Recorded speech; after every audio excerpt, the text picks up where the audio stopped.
Bonjour et bienvenue sur Action Script Facile. Là, nous attaquons la deuxième partie du cours consacré au jeu Flash et plus particulièrement à l'utilisation de Stage 3D, le calcul par le GPU de la carte graphique, avec Starling Framework couplé à Pixlib. Alors, qu'est-ce que nous allons voir dans ce cours? Nous allons voir comment nous allons optimiser notre jeu Flash via Starling Framework et surtout en se basant sur Stage 3D avec une détection améliorée des collisions, comment arrêter le jeu, créer des ennemis, créer des lasers, les roquettes, la gestion des explosions, de la fumée derrière les roquettes. Nous allons voir tout ça, la gestion des points, comment gérer le défilement du décor des nuages dans le jeu. Alors passons tout de suite à la pratique. Comme je vous l'ai dit dans le premier cours, tout se déroule à partir de notre vue Stage 3D View où on crée notre objet Starling. Vous pouvez faire un test, là ça utilise Stage 3D, là ça n'utilise pas Stage 3D, calcule uniquement par le CPU. Ça permet de voir la différence sur l'utilisation du CPU. Ici, moi ça n'utilise presque pas mon processeur mais plutôt ma carte graphique, alors qu'ici c'est le contraire, ça utilise presque pas la carte graphique, mais plutôt le CPU en mettant en mode software. Ça c'est l'anti-aliasing, c'est pour avoir une meilleure qualité, par contre ça réduit les performances de rendu, donc plus le nombre est élevé, plus les performances sont réduites. Et là c'est pour simuler le multitouche. Vu qu'on est en jeu flash et même, je vous dirais, j'ai converti ce jeu sous Adobe Wear, pour jouer sous Android, il n'y a pas besoin du multitouche. Il y a besoin de toucher qu'une seule fois l'écran à un seul endroit, donc on le met à full, ça optimise les performances tout simplement. Il y aura également un troisième cours pour vous montrer comment convertir vraiment très rapidement un jeu Flash, là que l'on a fait au format SWF, en un jeu pour Android au format APK, avec Adobe Air. J'ai fait des tests, c'est très rapide, il faut moins de 5 minutes. Donc qu'est-ce qu'on fait? Eh bien ici, cette classe, ça va nous permettre, je vous l'ai dit, ça aurait pu être mis dans un modèle. C'est chacun savoir. Vu que c'est de l'affichage, j'ai considéré que c'était dans une vue. Et c'est une vue qui gère donc les événements en interframe. Donc on écoute chaque image par seconde, un événement envoyé par Starling. Et on fait des updates, donc les ennemis, mise à jour de la position des ennemis, mise à jour des balles, les tests de collision entre l'avion et les balles, l'avion, les ennemis, les lasers, les ennemis et les roquettes, les explosions quand c'est nécessaire, et l'interface qui contient notre compteur FPS et notre compteur de points. Nous avons donc la classe GameDisplay 3D. C'est réellement la classe Starling Framework. Donc là, on crée nos objets sprite 3D un par vue et on les ajoute dans l'ordre d'affichage des vues. Donc au plus bas, on a notre fond, ensuite les ennemis, par-dessus les roquettes, par-dessus l'avion, ensuite les explosions, les nuages et au-dessus de tout, on a notre interface, le compteur de points et le compteur de FPS. Au niveau du Game Display 3D, on crée notre texture du jeu, donc les actions anime, actions XML. Action anime, rappelez-vous, si on regarde, ça contient l'ensemble des images de notre jeu, ici. Les ennemis, les explosions, les lasers, ça contient toutes les images de notre jeu. Donc on crée un seul objet texture, un objet XML, les textures Atlas qui vont avec, créées à partir de notre fichier PNG, et on les transmet à Bitmap Catcher. Qu'est-ce que ça fait Bitmap Catcher? Ça permet de créer, de mettre en cache un bitmap, donc à partir de Action XML, et ça veut dire que ce sera très utile pour les collisions parce qu'on a besoin de l'image bitmap pour les collisions. Donc on a la bitmap et le XML associé, comme ça à partir de la bitmap on a nos animations, nos graphismes, et l'XML ça permettra de récupérer soit une explosion, soit un ennemi, soit notre vaisseau directement. Ensuite on crée nos managers, donc qui ont besoin de texture Atlas. Comme je vous l'ai dit, autant économiser au niveau des ressources, on crée une seule référence à tous nos graphismes et on passe uniquement la référence à nos différents enemy manager. Il va créer des ennemis, donc il créera des ennemis à partir de cette référence, tout simplement. Pareil pour Rocket Manager, pareil pour les explosions. C'est une optimisation toute simple de créer une seule instance de texture Atlas et de la transmettre à tous ceux qui en ont besoin. Ensuite, à toutes nos vues, on leur transmet le display object, c'est-à-dire que nos vues vont utiliser ce display objet Stage 3D pour créer les différents éléments. C'est tout ce que fait Game Display 3D, donc notre moteur de jeu Starling.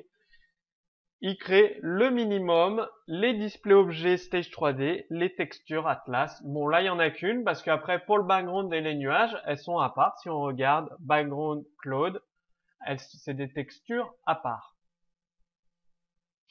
Donc, si on regarde la création du background, il est autonome le background. C'est-à-dire que on crée une texture Atlas à partir du background qui est donc une image en dehors, à part des différentes animations de vaisseaux, etc. Pareil pour le XML. On récupère la texture qui nous intéresse, donc floor texture.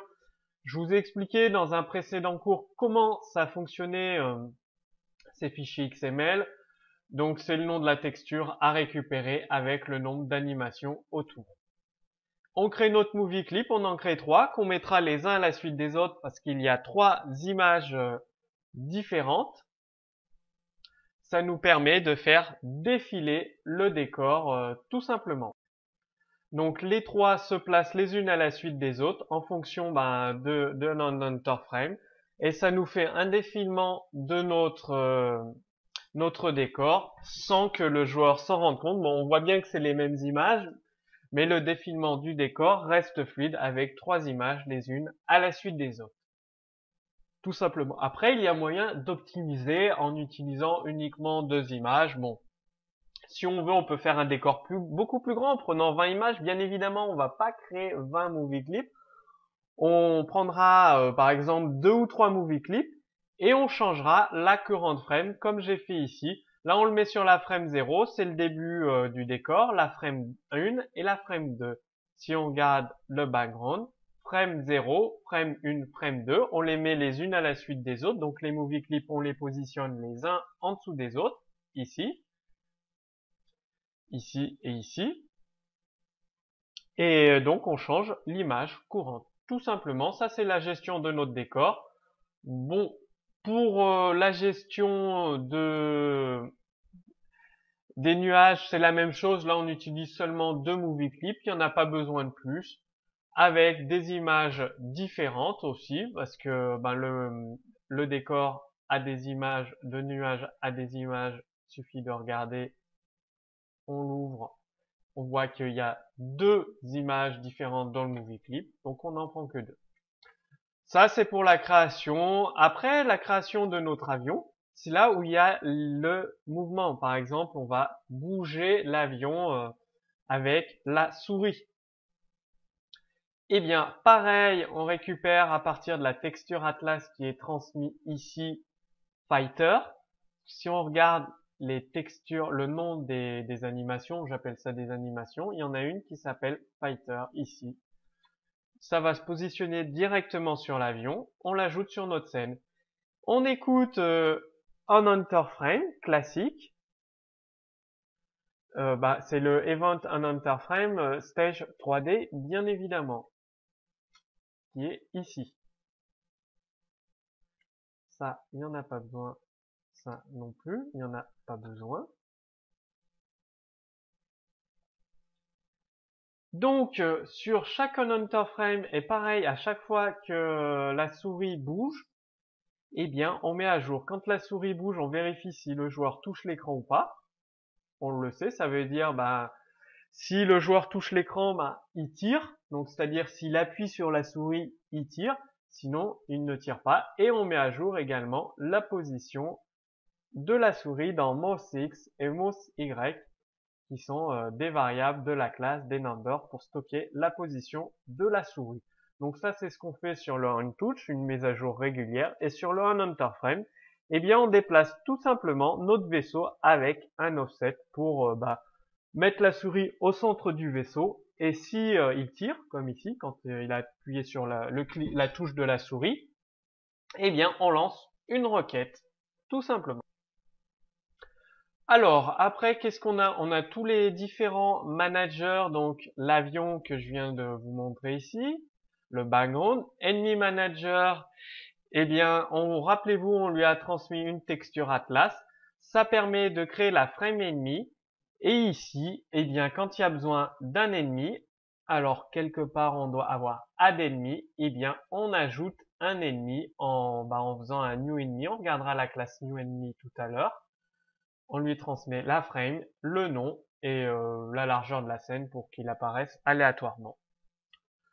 Alors, Enemy Manager, Explosion Manager, Rocket Manager fonctionnent exactement pareil. C'est-à-dire qu'on a un vecteur qui contient soit des ennemis, soit des explosions, soit des roquettes.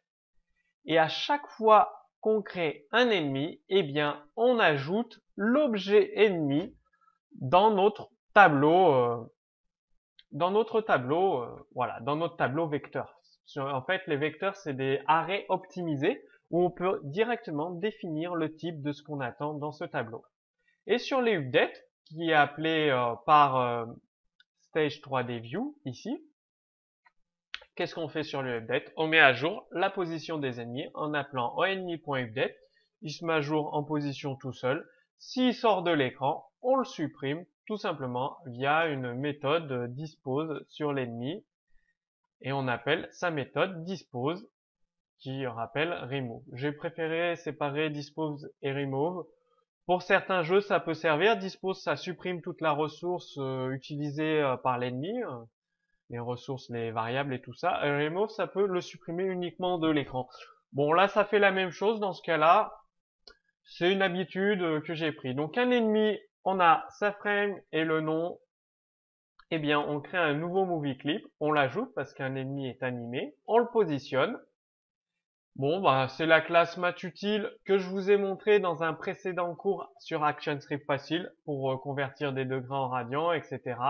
Pour avoir des nombres aléatoires en integer, des nombres normaux en aléatoire, sur un random plus minus, une petite classe très pratique que j'utilise ici, avec les différentes variables aléatoires. Et quand on fait un update, eh bien, on déplace notre ennemi avec un petit effet de zigzag, un changement de direction. Et ça, c'est un petit effet de respiration sur l'ennemi, c'est-à-dire qu'il s'agrandit, se diminue. C'est léger, mais ça donne un petit peu plus d'animation au tout. Voilà comment se gère un ennemi. Donc, Enemy Manager s'occupe de supprimer les ennemis sur l'update. Il est où? Il est là, l'update. Voilà. Comme je vous l'ai dit, Rocket Manager fonctionne de la même façon. On stocke les roquettes, les missiles, les lasers dans des tableaux vecteurs en précisant le type de ce que va contenir le tableau. Notre display objet principal qui est Stage 3D. Et là, on prépare nos frames roquettes, frames laser, frames fumée à partir de la texture Atlas que l'on aura reçue, donc une référence. Ça permet d'ajouter une roquette. Il y a bien évidemment un son associé à une roquette ou à un missile, donc on l'envoie. Tous les 3 tirs, on ajoute une roquette. Tous les 40 fire count, ça s'augmente en fonction du frame par seconde. Eh bien, on ajoute un missile également. Exactement le même principe pour enlever une roquette ou un laser. Donc quand il sort du jeu, on le supprime. Donc quand il est au-dessus, moins 80, on aurait pu mettre moins 10, mais bon, c'est pour être bien sûr. On le supprime. Pareil pour le laser. Voilà la gestion de ça. Les explosions, c'est pareil, on appelle une explosion via le moteur de détection. Alors, les collisions, ça c'est le plus important. Donc, tout à l'heure, on a stocké dans le bitmap data de notre texture Atlas. Donc ça, c'est une petite optimisation que j'ai vue dans un exemple de code source sur un site anglais. Au lieu de faire des tests, tout ça d'un coup à toutes les frames par seconde, eh bien, on fait des tests que toutes les X frames. Donc, on l'augmente. Et on fait des textes toutes les X frames quand count est égal à 0, à 1 ou à 2 et on l'incrémente. Ça nous permet de, à 60 images par seconde, on n'a pas besoin de faire les 3 tests, hit tests, toutes les images par seconde, on peut se permettre de les faire toutes les 4 par exemple. Et en fait, hit test, comment ça marche? On parcourt tous les lasers, tous les ennemis, et on vérifie s'il y a une collision entre les deux clips. C'est-à-dire que dans notre objet ennemi que l'on a récupéré ici, non, ça c'est les lasers, get all enemy, en fait ça renvoie le tableau de vecteurs. Et dedans il y a des objets ennemis qui sont ici, où lorsqu'on les ajoute on les voit mieux. Un objet ennemi, c'est l'objet ennemi, c'est celui-là quoi, avec tous ses paramètres, etc., etc. Eh bien on récupère son clip, pareil pour le laser, et on fait un test de collision. Donc comment il marche le test de collision? On teste très rapidement, grossièrement, s'il y a une intersection entre les deux movie clips. Et s'il y a une intersection, on fait un test beaucoup plus poussé. Donc on récupère avec notre cache bitmap catcher qui provient de ce site internet. C'est pas moi qui l'ai créé, c'est lui qui a eu l'idée de la créer. Je l'ai juste récupéré. Donc on récupère le cache qui était stocké dans un tableau. On passe, donc on récupère les deux bitmap data associés à nos deux movie clips. La current frame du 1, le nom. Parce que du coup, ils ont un nom, tous nos clips, si on regarde bien ennemi. Ça permet justement de les récupérer. Name, le nom qui est passé ici et ici. Donc, c'est-à-dire que ça provient de enemy manager et il s'appelle enemy. Quand on fait add enemy, son nom, il s'appelle tous enemy, de toute façon. C'est pas dur. Sauf que la référence, c'est pas les mêmes movie clips. Ils ont le même nom, mais c'est pas les mêmes movie clips. Et on fait un e-text complex intersection qui provient également de ce site internet qui lui s'est inspiré il s'est inspiré du site dont j'ai donné l'URL la semaine dernière où j'ai fait des tests de collision via des movie clips, des display objets classiques.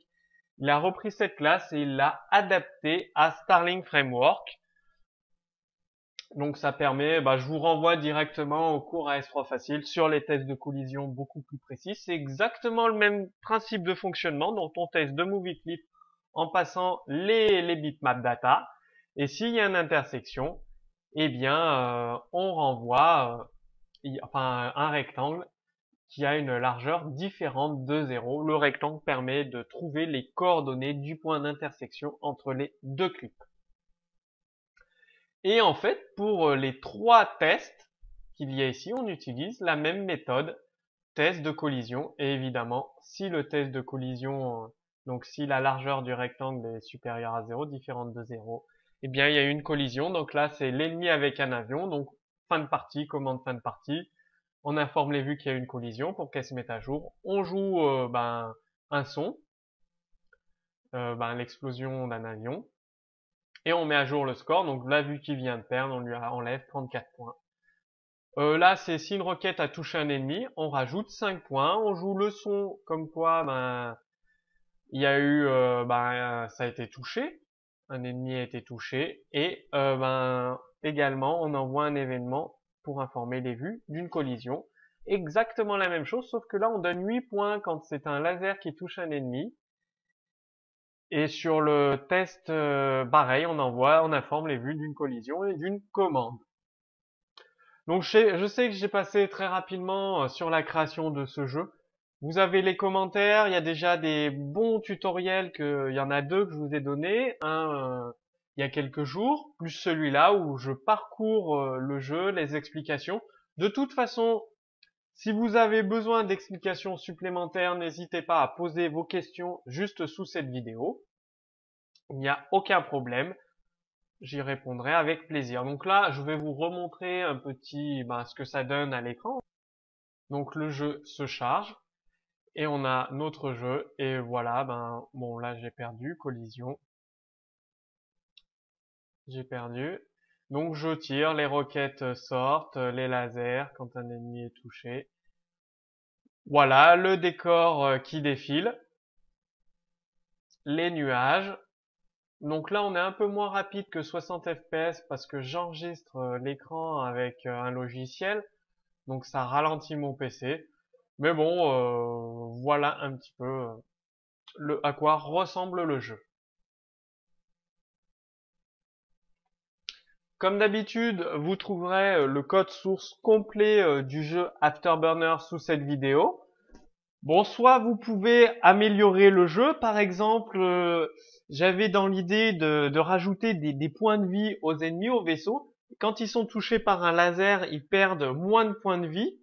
S'ils en ont 100, ils en perdent que par 10, donc il faut qu'il y ait 10 tirs de laser qui les touchent pour qu'ils meurent. Par contre, lorsqu'une roquette touche un vaisseau, ils perdent 50 points de vie d'un seul coup, ou même 100 points de vie d'un seul coup. Ça ajoute un petit peu de difficulté dans le jeu. C'est un petit truc que l'on peut rajouter très facilement. Il suffit de modifier la classe ennemie et de rajouter un compte de points.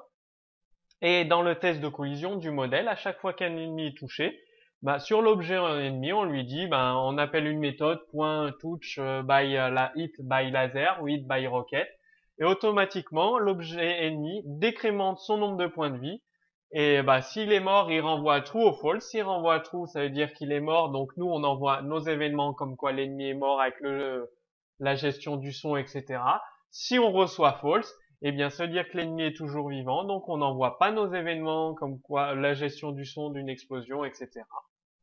Très facile à rajouter. Donc essayez d'améliorer ça et de rajouter des points de vie aux ennemis. Si j'ai un petit moment, je rajouterai le code source modifié avec les points de vie pour les ennemis.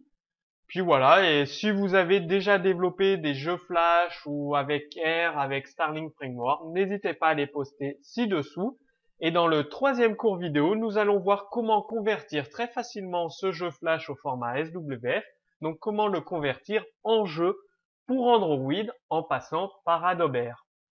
Je vous dis à très bientôt pour le prochain cours sur actionscriptfacile.com.